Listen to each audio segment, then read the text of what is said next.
नमस्कार दोस्तों। आज हम घाटे का मौद्रीकरण मोनेटाइजेशन ऑफ डेफिसिट इसको लेकर के डिस्कशन करेंगे। हमारे अर्थव्यवस्था का काफ़ी इंपॉर्टेंट टॉपिक है। तो अभी जो है इसको ये काफ़ी चर्चा में रहा है, क्योंकि जो वर्तमान में मंदी देखी जा रही है भारतीय अर्थव्यवस्था में, तो इसको लेकर के कई जो है अर्थशास्त्रियों ने ये सुझाव दिया है कि सरकार को अभी आरबीआई के द्वारा नए मुद्रा की छपाई करनी चाहिए और इस मंदी से बाहर निकलने का प्रयास करना चाहिए। उसके द्वारा सरकार जो है अपना पैसा लोगों तक पहुंचाए, जिससे कि जो है अर्थव्यवस्था में पुनः एक समृद्धि आए, पुनः जो है अपनी गति में अर्थव्यवस्था आ जाए। तो हम जानेंगे कि घाटे का मुद्रीकरण जो है इसके क्या सकारात्मक प्रभाव होते हैं, क्या नकारात्मक प्रभाव होते हैं, क्या ऐसा करना उचित है, क्या इसके पहले सरकार ने किया था। तो इन सब चीज़ों को लेकर के डिटेल से डिस्कशन करेंगे और जानेंगे। हमारे जो है यूपीएससी के इकोनॉमी खंड और इसके अलावा जो है प्रीलिम्स वगैरह में काफ़ी इंपॉर्टेंट है, और इसके अलावा बेसिक नॉलेज के लिए भी है कि आप जो है इस टॉपिक को समझें, ताकि किस तरीके से अर्थव्यवस्था हमारी चलती है उसका एक थोड़ा सा जो है आपको अनुमान लगे। और अभी जो है प्रीलिम्स आपका अगले महीने है, तो आप जो है घबराए नहीं, बिल्कुल जो है अपना तैयारी करें मन लगा के, और जो पढ़े हैं उस पर भरोसा रखिए और निश्चित तौर पर आप जो है प्रीलिम्स निकालेंगे। तो फ्रेंड्स, अगर हम देखें तो अभी हमारे देश के पूर्व जो है गवर्नर रहे आरबीआई के सी रंगराजन, उन्होंने सुझाव दिया कि सरकार को अभी जो है घाटे का मुद्रीकरण करना चाहिए। कई अर्थशास्त्रियों ने भी सुझाव और भी दिया है। तो अगर हम देखें कि घाटे का मुद्रीकरण की स्थिति उत्पन्न नहीं क्यों होती है, सबसे पहले तो प्रश्न यही है। तो स्थिति इसलिए उत्पन्न होती है क्योंकि हमारे यहाँ किसी भी देश की अर्थव्यवस्था में ये स्थिति तभी आती है जब सरकार के पास जो आय होता है वो कम होता है और खर्चे ज़्यादा हो जाते हैं। ये भारत में स्थिति है। अभी हमारे यहाँ क्या है कि सरकार की इनकम 100 रुपये है और सरकार के खर्च कितने हैं, 150 रुपीज़ हैं। तो वही प्रॉब्लम है कि सरकार की जो ये कंडीशन होती है कि आय कम हो और खर्च ज़्यादा हो, इसको कहते हैं राजकोषीय घाटा सरकार के परिप्रेक्ष्य में। तो इसीलिए जो है ये स्थिति जो उत्पन्न हुई, इसका वित्तीय या तो फिर सरकार क्या करती है, बाजार से करती है या फिर जो है आरबीआई के माध्यम से करती है। इसके अलावा तीसरा भी है कि सरकार जो है विदेशी उधार भी लेती, विदेशी संस्थाओं से या सरकारों से, ये भी एक माध्यम होता है। लेकिन हम मुख्यतः यहाँ पर जो है दो ही माध्यम की चर्चा करेंगे। और राजकोषीय घाटे के मुद्रीकरण का अर्थ है कि भविष्य की किसी तिथि पर चुकाए जाने वाले ऋण के बजाय मुद्रा की छपाई के माध्यम से अतिरिक्त व्ययों का वित्त पोषण करने से है। इसलिए यह गैर ऋण वित्त पोषण का एक रूप है। फलस्वरूप मौद्रीकरण के कारण निवल सार्वजनिक ऋण में वृद्धि नहीं होती है। देखिए, दो चीजें यहाँ पे समझना है, एक निवल और उसके अलावा एक ग्रॉस। तो नेट जो पब्लिक डेब्ट होता है, ग्रॉस पब्लिक डेब्ट। ग्रॉस में क्या होता है कि जैसे मान लीजिए नेट, अभी हम आपको एक उदाहरण दे रहे हैं कि मान लीजिए सरकार का टोटल जो नेट पब्लिक डेब्ट है वो 40% है, वो 40% है, और जो ग्रॉस पब्लिक डेब्ट है वो टोटल जो है 60% है। तो ये टोटल कितना हो गया, 100% हो गया। लेकिन जो ये हैं इसमें क्या है कि सरकार के बाहर से अगर देखा जाए, 40% सरकार ने यहाँ अपने अंदर से लिया और 60% ये बाहर से लिया। लेकिन इसका कुछ हिस्सा सरकार जो है किसी अन्य देशों को भी दी होगी, क्योंकि भारत सरकार भी पैसे देती है। तो उसको अगर घटा दें हम इस 100% में से, अगर मान लीजिए सरकार ने 30% दिया भी है, तो कितना बचा, 70%। तो इसी को कहते हैं नेट। तो नेट जो ये है, ये नेट पब्लिक डेब्ट, इसी को कहा जाता है। और घाटे का मुद्रीकरण करने के लिए जो मोनेटाइजेशन ऑफ डेफिसिट है, इसके दो प्रक्रिया है, एक प्रत्यक्ष है डायरेक्ट और एक अप्रत्यक्ष है। तो अगर प्रत्यक्ष में देखें तो इस प्रक्रिया के अंतर्गत आरबीआई नई मुद्रा की छपाई करता है और इस मुद्रा का उपयोग आरबीआई सरकार के व्यय को वित्त पोषित करने के लिए प्राथमिक बाजारों से सरकारी प्रतिभूतियां या बांड का क्रय करता है। देखिए, सरकार क्या करती है इस व्यवस्था में कि सरकार अपने बांड निकालती है, ट्रेजरी बिल जो होते हैं 91 दिन के लिए, 182 दिन के लिए, 364 दिन के लिए अल्पकालिक होते हैं, और दीर्घकालिक क्या होते हैं, दिनांकित प्रतिभूतियां होती हैं। तो इसमें क्या होता है, जब सरकार निकालती है तो सरकार का डायरेक्ट जनता तो खरीदते नहीं, पहले आरबीआई खरीदता है, क्योंकि आरबीआई ही प्राथमिक खरीद करता है, क्रय करता है सरकार का। और इसके बाद जो है आरबीआई क्या करता है, बैंकों को देता है, बैंकों के माध्यम से या सेबी के माध्यम से विभिन्न जो है देश के लोग खरीदते हैं, इसमें अपना इन्वेस्टमेंट करते हैं। इस प्रकार आरबीआई क्या करती है कि इस कदम में सरकार की आवश्यकताओं की पूर्ति हो जाती है। क्योंकि अगर हम देखें यहाँ पे, एक मैं आपको बताने का प्रयास कर रहा हूँ, जैसे देख लीजिए ये गवर्नमेंट है, जी फॉर गवर्नमेंट, और यहाँ पे एक बॉन्ड सरकार ने निकाला, इधर ये आरबीआई है।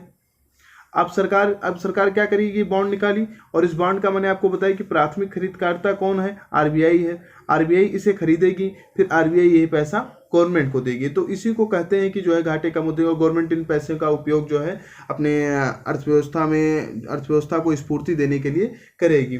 तो यदि जो है यदि सरकार आरबीआई से केवल धन उधार लेती है तो इससे सरकार के ऋण में वृद्धि होगी, इसलिए इसे घाटे का मुद्रीकरण नहीं कहा जाता। देखिए, सरकार के घाटे में वृद्धि होगी, लेकिन आरबीआई से तो सरकार का घाटा मतलब सरकार का चलता ही रहता है। और बेज मीन्स एडवांस का एक टॉपिक है जो 1997 में आया था, उसके द्वारा भी आरबीआई सरकार को उधार देते हैं। अगर हम अप्रत्यक्ष मुद्रीकरण की बात करें तो अप्रत्यक्ष में क्या होता है कि इस विधि के द्वारा सरकार प्राथमिक बाजार में बांड जारी करती है और आरबीआई अपने ओपन मार्केट ऑपरेशन के माध्यम से द्वितीयक बाजार से सरकारी बांड का क्रय करता है।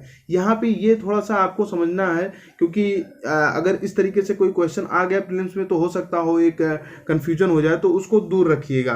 देखिए, इसमें क्या होता है, क्या है कि सरकार प्राथमिक बाजार से बांड जारी करती है, सरकार बांड जारी कर देगी। यहाँ पे गवर्नमेंट है, ये बांड जारी कर दी, बांड जारी कर दी, और इस बांड को क्या होगा कि जो पहले से सेकेंडरी मार्केट, यानी कि पहले से भी तो मार्केट में बांड चल रहे हैं, उन बांड को क्या करेंगे, जो पहले से मार्केट में बांड हैं, ये बॉन्ड है, ये मार्केट है, इसको यहाँ पे क्या करेगी आरबीआई, खरीद लेगी, इस बांड को पुनः खरीद लेगी।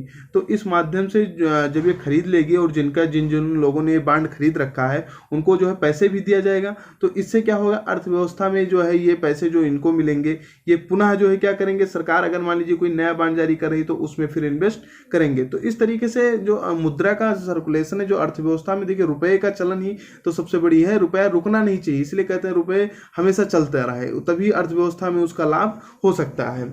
इस विधि के तहत केंद्रीय बैंक, इसमें 3 नियम है। केंद्रीय बैंक जो बांड खरीदते हैं वो शाश्वत रूप में धारित रहता है, यानी कि अगर मान लीजिए उस बांड की कीमत 100 रुपए है तो 100 ही रहेगा, ये नहीं कि कल 90 हो जाएगा।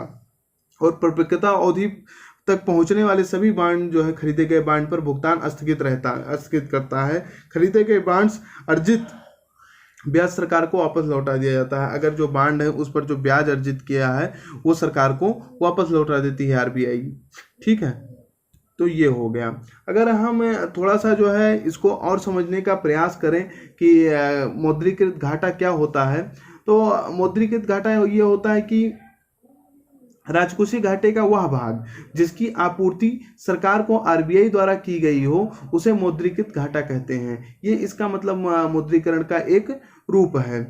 और अगर हम देखें घाटे के वित्त पोषण के साधन क्या होते हैं, तो घाटे के वित्त पोषण के लिए मैंने आपको बताया कि आंतरिक बाजार से आप ले सकते हैं, जैसे आंतरिक बाजार है और फिर आरबीआई, लेकिन इसके अलावा 4 तरीके से टोटल है अगर देखा जाए तो। पहला क्या है, विदेशी सहायता ले सकते हैं। जैसे कि आप याद कीजिए 1991 में जो हमारी अर्थव्यवस्था में बैलेंस ऑफ पेमेंट का क्राइसिस आया था तो सरकार ने आईएमएफ से ऋण लिया था और उनके द्वारा हम पे कई शर्तें जो है आरोपित की गई थी। इसके अलावा देशों के द्वारा अनुदान दिया जाता था, जैसे जापान हमें देता था जो है आधिकारिक लोन देता था, वो मतलब सहायता करते थे। इसके अलावा और कई देश देते थे। और आंतरिक ऋण हुआ और फिर मुद्रा छाप कर, ये 4 तरीके होते हैं। अगर हम थोड़ा सा हिस्ट्री जो है मोनेटाइजेशन ऑफ डेफिसिट का समझने का प्रयास करें तो क्या है कि भारत में घाटे का मुद्रीकरण 1947 से प्रचलन में था। इसके अंतर्गत केंद्रीय बैंक एडहॉक ट्रेजरी बिल जारी करके सरकार के घाटे का स्वचालित रूप से मुद्रीकरण करता था। मैंने बताया कि ट्रेजरी बिल जो होता है वो 91 डेज और 182 डेज और 364 डेज के लिए जारी किया जाता है। ये जो है अल्पकालिक प्रतिभूतियां होती हैं, इनको जारी करके जो है पैसे लिया जाता है, ये आगे लिखा भी हुआ है।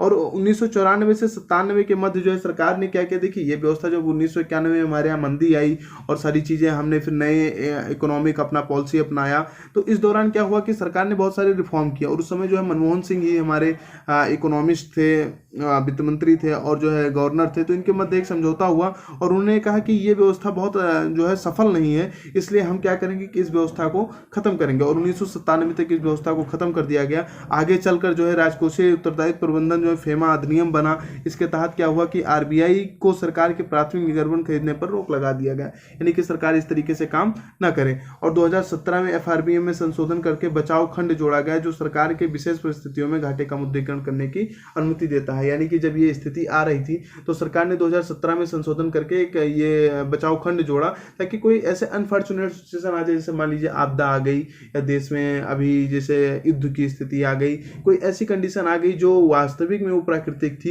या फिर ऐसे मतलब वो कोई बड़ी समस्या थी, तो सरकार उस मामले में घाटे का मुद्रीकरण कर सकता है।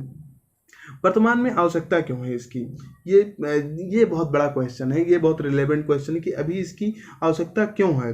तो इस मामले में क्या है कि वर्तमान में जो कोविड-19 महामारी से जूझ रहा है, इसलिए सकल घरेलू उत्पाद में मांग के साथ साथ आपूर्ति जैसे आर्थिक संकेतक बुरी तरह प्रभावित हुए हैं। केंद्र और राज्य के जो है संयुक्त राजकोषीय घाटा इस वर्ष के सकल घरेलू उत्पाद का 23.5% हो गया। 23 पॉइंट आप देख रहे हैं, हमारी जो अभी राजकोषीय जीडीपी अनुपात जारी हुआ है उसमें क्या 23.5% जो है सरकार का मतलब हमारा जीडीपी नीचे चली गई। ये बहुत बड़ी स्थिति है, जबकि पिछले साल कितना था, 7 से 7.5% था। समृद्धि दर में गिरावट आने और कोविड-19 लॉकडाउन के कारण भारत की अर्थव्यवस्था पहले से ही नकारात्मक तो थी। मैंने आपको बताया कि हमारे अर्थव्यवस्था में रिसेशन के कई दौर देखे जा रहे हैं। वो पूरा एक लंबा टॉपिक है कि हमारे यहाँ जो है 2007 की वैश्विक आर्थिक मंदी आई, उसके बाद सरकार ने क्या उपाय किए, फिर 2014-15 के बाद जो है देखा जाने लगा, फिर सरकार ने मौद्रीकरण कर दिया, फिर सरकार ने जीएसटी लागू कर दिया, इसके अलावा वेरियस रिफॉर्म किए गए, आईबीसी लाया गया, इंसॉल्वेंसी बैंकरप्सी कोड। तो इन सब के कारण जो है सम्मिलित सबके जो है प्रभाव अर्थव्यवस्था पर पड़े और इस वजह से अर्थव्यवस्था में मंदी की स्थिति आई। देखिए ये बात ध्यान रखना कि अर्थव्यवस्था में कोई एक प्रभाव नहीं होता है कि कोरोना महामारी, अगर मुझे लगता है, मेरा अपना मानना है कि अगर अर्थव्यवस्था किसी देश की बहुत अच्छी होती और अगर ये कोरोना जो महामारी आया भी है तो भी बहुत हद तक सरकारें रोक लेती, लेकिन सरकारों के क्या हुआ, पहले से ही मंदी का दौर था। अमेरिका चाइना के बीच में जो है व्यापार युद्ध पहले से ही चल रहा है और अभी जो वैश्विक रेटिंग एजेंसियां हैं, मूडीज और फिच, इन्होंने क्या किया, भारत का ऋण जीडीपी अनुपात जो है 2021 के लिए 72% और के उच्च स्तर से बढ़कर 84% की संभावना जताई है। यानी कि ये बहुत ज़्यादा हो गया है स्थिति, इतना नहीं होना चाहिए। 84% आपका जो है ऋण जीडीपी अनुपात हो जाए, ये बहुत बड़ी समस्या हो गई कि सरकार के पास अब पैसे नहीं हैं। अब देखिए क्या घाटे का मौद्रीकरण किया जाना चाहिए, मूल प्रश्न तो यही है। तो इसके हम देखेंगे कुछ पक्ष में तर्क, कुछ जो है जताई गई चिंताएं। अब रेटिंग एजेंसियों ने क्या किया है कि भारत को अभी BB रेटिंग दिया है। ये देखिए रेटिंग का एक ग्रेड होता है AA BBB CCC, यानी कि इस तरीके से वो रेटिंग देते हैं कि कौन से देश की स्थिति किस प्रकार है। तो अभी हमारी जो रेटिंग है वो मतलब ठीक ठाक है, B ग्रेड में मिला हुआ है। तो ऐसे में ये तर्क दिया जा सकता है कि हाँ सरकार को घाटे का मौद्रीकरण किया जा सकता है। और देखिए आंतरिक बाजार से ऋण नहीं लिया जा सकता, क्योंकि आंतरिक बाजार से अगर ऋण लेंगी सरकारें तो फिर जो हमारी कंपनियां हैं, जो प्राइवेट कंपनी हैं, उनको कैसे पैसे मिलेंगे। तो इसलिए आंतरिक बाजार से अगर उन पर दबाव ना बने और सरकार अपने माध्यम से अपना जो स्फूर्ति करना चाहे तो ये एक तरीका हो सकता है। अल्प अवधि में मुद्रास्फीति नगण्य जोखिम, यानी कि जो मुद्रास्फीति का जोखिम है उसको अगर बचना है तो ये भी एक कारण बताया जा रहा है, क्योंकि ऋण में धीमी वृद्धि के कारण आधार मुद्रा जो है, देखिए मुद्रा 4 प्रकार की होती है, आगे हम बताएंगे। तो जो बेस मनी है और व्यापक मुद्रा जो ब्रॉड मनी है का संचरण धीमा रहता है, जिसे मुद्रा का वेग कहते हैं। और मुद्रा आपूर्ति में समान विस्तार, यानी कि जब सरकार भी अपने तरीके से प्रयास करेगी तो इससे जो अर्थव्यवस्था में मुद्रा का विस्तार जो होगा, सर्कुलेशन होगा, वो काफी अच्छे से होगा। अभी जो है रिसेंटली घाटे का मौद्रीकरण अगर आप जो है देखें तो हमारे यहाँ जो है देश में यूके यानी कि यूनाइटेड किंगडम ने अभी इसका प्रयोग किया है। और जताई गई चिंता अगर हम देखें, चिंता इसके विपक्ष में तर्क, तो दीर्घकालिक मुद्रास्फीति बढ़ सकती है, क्योंकि बाजार में मुद्रा का अत्यधिक प्रवाह होने से हो सकता है। देखिए जब मुद्रा ज़्यादा सर्कुलेशन बढ़ जाएगा, तरलता जिसको कहते हैं, अगर तरलता मार्केट में ज़्यादा हो गई तो भी एक समस्या है, और तरलता कम रहती तो भी, तो इसको एक बैलेंस बनाया जाता है। इसी कारण सरकार जो है, RBI जो है वो क्या करती है कि अपनी मौद्रिक नीति जो है बनाती है कि ताकि अर्थव्यवस्था में जो मुद्रा का चलन है वो व्यवस्थित रहे।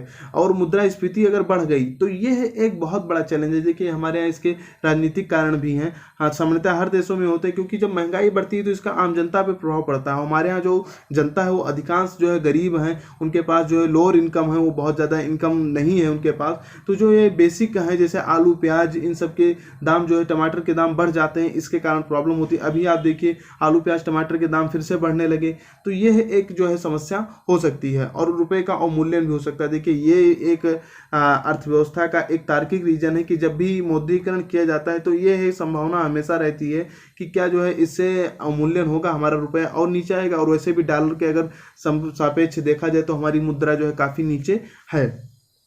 और आक्रामक क्या होगा कि मौद्रीकरण से मुद्रा का अवमूल्यन हो सकता है, जिससे विदेशी जो निवेशक हमारे यहाँ वो और हतोत्साहित होंगे, नहीं आना पसंद करेंगे। आज देखिए ईरान के साथ यही तो हो रहा है, उसके रुपए का अवमूल्यन हो रहा है, क्योंकि डॉलर जो है, डॉलर पे सबसे ज़्यादा प्रभुत्व किसका, डॉलर जो है अमेरिकी मनी है। और डॉलर में ही अगर अमेरिका जो है उस चीज़ को नहीं कर रहा है या अन्य देश नहीं कर रहे हैं तो फिर ईरान के साथ कौन व्यापार करेगा। तो यही प्रॉब्लम है। और राजकोषीय फिजूल खर्ची बढ़ सकती है। देखिए जब सरकार के पास क्या होगा कि सरकार मुद्रा छाप रही है और RBI सरकार को दे रही है, तो इससे सरकार हो सकता है फिजूल खर्ची करने लगे, इससे भ्रष्ट प्रथाओं में वृद्धि हो सकती है। और इसके अलावा सरकार के जो कर्मचारी जो एम्प्लॉय हैं वो वेतन वृद्धि की मांग करेंगे, क्योंकि महंगाई बढ़ जाएगी, तो इससे जो है नया वेतन आयोग लागू करने की वो मांग करेंगे।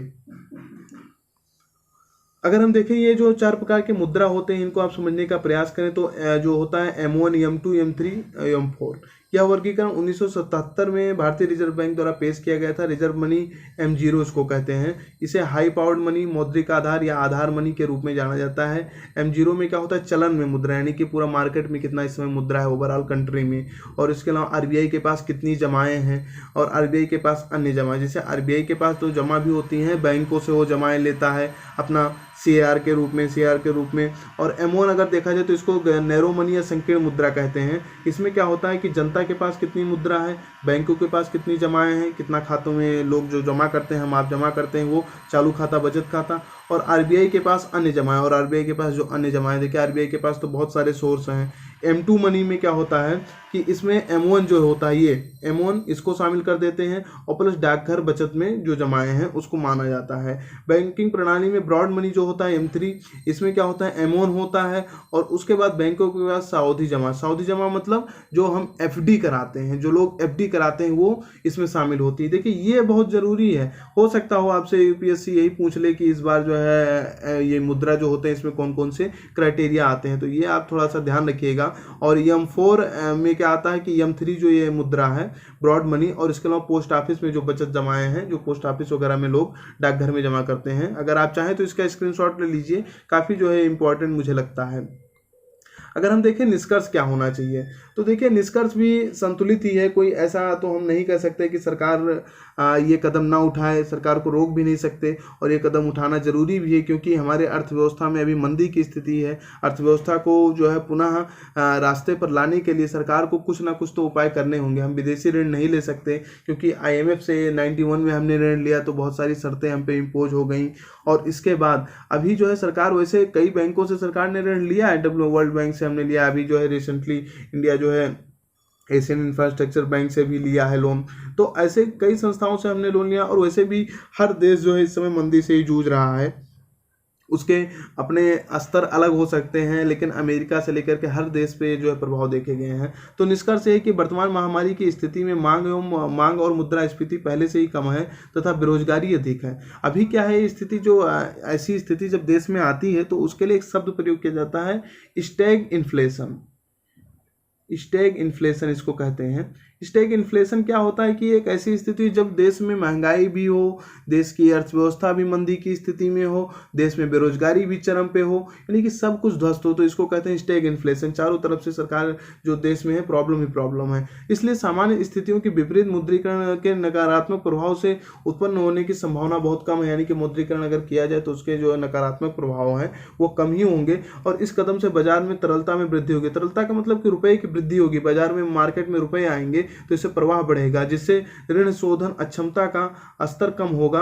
अर्थव्यवस्था पर नकारात्मक प्रभाव भी पड़ेगा, सकारात्मक प्रभाव भी पड़ेगा। फलस्वरूप ऋण GDP जो अनुपात है वो कम होगा। इसके अतिरिक्त विशेषज्ञों ने यह भी सुझाव दिया है कि पिछली राजकोषीय फिजूलखर्ची से जुड़े पूर्वाग्रहों, जब पिछली बार सरकार ने किया था तो उससे जुड़े जो पूर्वाग्रह हैं उसको ध्यान में रखते हुए ऐसा काम किया जाना चाहिए। नहीं कि जो अभी हमने आपको बताया भी कि फिजूल खर्ची नहीं होना चाहिए, तार्किक तरीके से सरकार पैसे खर्च करे। साथ ही सरकार को राजस्व को बेहतर करने के लिए अभिनव विचारों को भी अपना सकती है कि और क्या किया जाए, जैसे भूमि बैंक का बिक्री किया जाए, या GST के आयकर में किस तरीके से बढ़ोतरी की जाए, जो है कमी की जाए, कटौती की जाए। जैसे सरकार ने अभी देखिए पर्सनल टैक्स में कटौती की है, क्योंकि यही सब जो है उपाय है जिससे, जैसे जब अर्थव्यवस्था में व्यक्तिगत कर में कटौती होगी तो इससे डायरेक्ट या टैक्स में कटौती होगी, तो इससे क्या होगा, लोग जो है अर्थव्यवस्था में रुपए का प्रवाह बढ़ेगा, तो इससे जो है चीज़ें बेहतर होंगी। और सरकार को अपने व्ययों को जो है तर्कसंगत बनाना चाहिए। तो ये कुछ उपाय हैं, इनके द्वारा जो है सरकार अपनी इन पूरी स्थितियों को संभाल सकती है और अर्थव्यवस्था जो है पुनः रास्ते पर आ सकती है। फ्रेंड्स, आज की इस डिस्कशन में इतना ही, और आपको वीडियो कैसा लगा अपने कमेंट के माध्यम से बताइए। प्लीज़ कोई डाउट है तो जो है कमेंट कीजिए, और लाइक कीजिए, शेयर कीजिए, और चैनल को सब्सक्राइब कीजिए। Thank you friends.